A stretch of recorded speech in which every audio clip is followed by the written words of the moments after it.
आज आत्ता आमचे अध्यक्ष संतोष भाऊ पवार आणि जुबेरजी माझ्याकडे अचानक आले आणि मी बसल्यानंतर आम्ही चर्चाच करत होतो की महापालिकेची धारणा काय असेल, काय करायचं वगैरे. तर त्यांनी मला एक हे दाखवलं की असं असं तुमची एक ऑर्डर निघाली प्रदेश करून आणि माननीय अजितदादा पवार साहेबांनी आणि तटकरे साहेबांनी अशी ऑर्डर काढली की उद्या होणाऱ्या ज्या महानगरपालिकेच्या निवडणुका आहेत त्या माझ्या नेतृत्वाखाली व्हाव्यात असं त्यांचं म्हणणं आहे, त्यात लिहिलेलं आहे असं त्यांनी सांगितलं. आणि त्याचा असं आहे की मी अनेक वर्ष जरी पक्षाचं काम करत असलो तरी छोटे मोठे काका देखील काम केलं पाहिजे.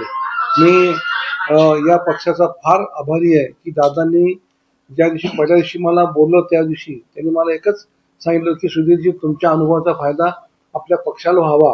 आता मी ह्या पक्षात जेव्हा मला येऊन फार काही वेळ झाला नाही, मात्र एवढं मला त्यांनी प्रेम दिलं सगळ्या लोकांनी. मग तटकरे साहेब असतील किंवा मामा भरणे असतील किंवा मनसोडे साहेब असतील, आणि मला आता एवढे कार्यक्रम त्यांनी घेतले ह्या अलीकडच्या काळामध्ये की मला असं वाटतं की मी गेली 4 वर्ष ह्या पक्षात काम करतो का असा मला एक अनुभव आला. आणि पक्ष संघटनेची जबाबदारी दिल्यानंतर आम्ही नेहमी प्रयत्न केला की ज्या पक्षात राहू तिथं आम्ही इमानदारीने काम करू. आता दादांनी ज्या मला एवढा मोठा विश्वास माझ्यावर ठेवलेला आहे किंवा माझ्या उजव्या साईडला जुबेरभाई, डाव्या साईडला संतोषजी आहेत, पाठीमागं आमचा जनरल सेक्रेटरी प्रमोद आहे, आमचे चंद्रकांत दायमाजी आहेत आणि सर्व कार्यकर्ते, आपला वैभव, ही सगळी कंपनी माझ्याबरोबर राहणार आहे, ही टीम असणार आहे. यांचं गाईडलाईन यांचे मदत घेऊन मी काम करणार आहे. मात्र येणारी महापालिका मला अगदी मी माझी कॉलर टेट करून सांगेन की आमच्याकडे ह्या वेळेला जेव्हा आम्ही आमच्या अध्यक्षांनी जेव्हा अनाउन्समेंट केली होती की उद्या अर्ज घेऊन जा, अर्ज घ्यायला गर्दी तर होतीच होती, मात्र अर्ज द्यायला जेव्हा हे लोक आले तर ती जी गर्दी आणि त्यातला उत्साह पाहिल्यानंतर आमचा उत्साह डबल झाला. कारण तिथे मी पाहिलं की MBA केलेले स्टुडंट्स आले, त्याच्यामध्ये BTech केलेले विद्यार्थी होते, PhD केलेले विद्यार्थिनी होत्या जे आता जॉब करतात आणि they wanted to become a corporate of city. म्हणजे हे एक फार मोठी चळवळ आहे, फार मोठा आशावाद आहे. आणि माझा एक गोष्टीला मात्र मला धन्यवाद द्यावे लागतील.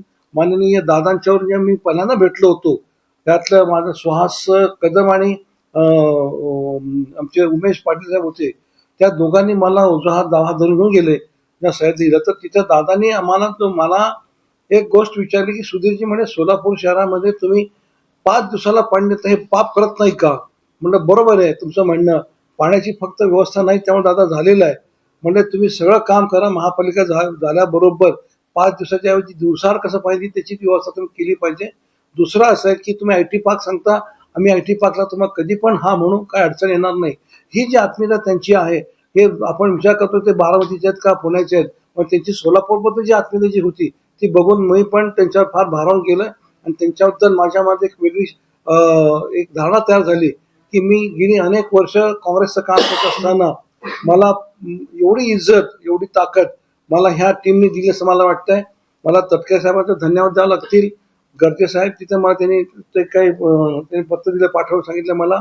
आणि या सगळ्या प्रदेशचे जेवढे पण पदाधिकारी त्यांना सगळा धन्यवाद देतो. आणि संतोष भाऊ एक शांत संयमी माणूस आहे आणि ते जास्त बोलत नाहीत. मला संतोष भाऊने एवढं ते शांत जरी असले तरी काम त्याचं फार खालच्या याच्यातून पातळीतून चालू असतं. मी जेव्हा जेव्हा त्यांना फोन करतो ते इथं मीटिंगमध्ये असतात वगैरे, तर हे त्याचे स्टाईल आहे काम करायची आणि त्याच्या त्या गोष्टीचा आपल्याला निश्चित फायदा होणार आहे. येणाऱ्या महापालिकेमध्ये मी स्वतः त्यांच्या म्हणजे ही जी मागची टीम माझी उभी आहे, आमचा सुहास असेल किंवा अजून कुणी पाठीमागे चंद्रकांत आहे, आम्ही सगळं तुम्हाला प्रॉमिस करतो की ह्या वेळेला आमच्या अण्णाभाऊ बनसोडे सांगितलं की 75, ठीक आहे 75 हा नारा त्यांनी दिला, तरी पण आम्ही 55 ते 60च्या वर निश्चित आता आणखी प्रयत्न करणार अशी माझी धारणा आहे. आणि मला ज्यांनी शुभेच्छा दिल्या त्या सगळ्यांचा धन्यवाद, आमच्या प्रदेशला पण धन्यवाद देतो आणि आपल्या पत्रकाराला पण धन्यवाद देतो. धन्यवाद.